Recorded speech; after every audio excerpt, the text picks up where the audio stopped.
Scotty doesn't yes. know that Fiona and me do it in my van every This Sunday. is Durka Porter. But she doesn't go, still she's on her knees. And Scotty doesn't know. Let's play that trick. Let's play that trick. Tell Scotty, Scotty doesn't know. Scotty doesn't know. Fiona says she's out shopping. This is the Bernard. The day after the Bernard massacre. Would you guys please explain in detail what happened last night? From your standpoint, what did you guys see? It was awful. It was awful. There was screaming, and there were people running around in our yard who we didn't know.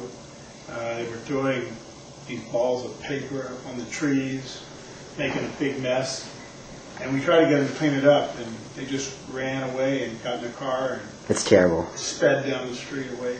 They sped. Yeah. So they violated the law. Oh, of course. Like, wow. And they were driving recklessly as well. They were in the wrong side. Oh my goodness. Yeah. Oh my goodness. Yeah. I was very frightened.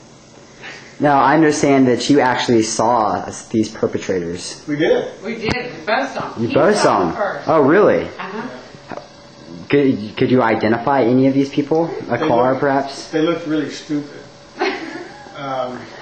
But other than that, I really don't think there were any identifying characteristics. How many did you guys see? There were two of them. Do you believe that they were the only ones involved? No, Yeah. no, they had a getaway car with a driver. Uh-oh. And I think someone set up the whole plot. Oh yeah, there was somebody on the lookout for them, although they didn't do a very good job because we came in right in the middle of it and they Right. got caught red-handed. Yeah. That's why I Yeah, said definitely. it's really stupid. So, rumor has it that there may have been some type of supernatural occurrence last night. Do you guys have anything to say about that? Supernatural occurrence. I mean, you guys were hit 3 times in one night. I don't think that's not humanly possible. Well, it certainly defies random chance. We wouldn't have gotten hit by random chance 3 times in one night. So these had to be highly correlated events, meaning that they probably were the same perpetrators each time. Oh, wow. I think that it's statistically significant. Yes, absolutely. Well, thank you both very much. So after I cleaned up the first time, we all went inside, and my sister and her friends came home at like 3, and they came inside and they're like, hey, there's a bunch of guys outside rolling your house. And I was like, no, that was earlier, we already cleaned it up, because I knew there was some left over, so I assumed they were talking about the earlier job. And so they were like, no, we just chased them away. And I was like, oh, are you serious? So we all run outside, and my house is rolled again. And Are you serious? yeah, it was rolled again. And then so I got a text message immediately thereafter from an unknown number that said, so what do you think of the new job? So I called this number, and a little friend I like to call Matthew Kinnaman answered the phone. Why would he answer? Why would he answer the phone? Proceeded. First time he hung up. He answered and hung up. Yeah. And then proceeded to answer. And I talked to him. I was like, so Kinnaman.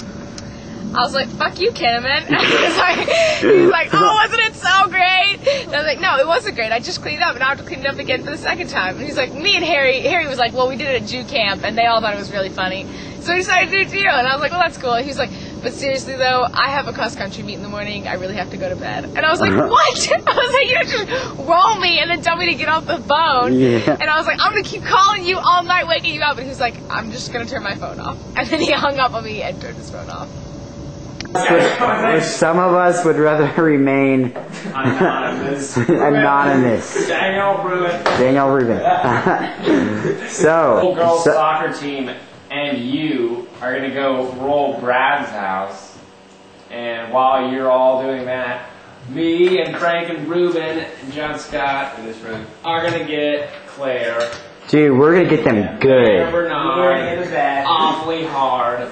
Wait, how did this come about? Why are we doing this again? Wasn't it in econ this week? Didn't she come up? She came up to Alex and she said she came like pulled him aside and was like, "Hey, we really should get Brad. You're doing really funny," which is retarded because no one cares. And then you came up and you were like, "Claire did something retarded," and you told me the thing, and I'm like, hey, it'd be funny if what if she thought we were rolling Brad's house, but really we all rolled her house because she's retarded. And I think that's how we do it. I think that's. The idea was born. All right. Well, we're gonna check back in on this mission. So wait. Wait, do we have a name for this mission? Operation Little Bitch. Operation. Oh yes.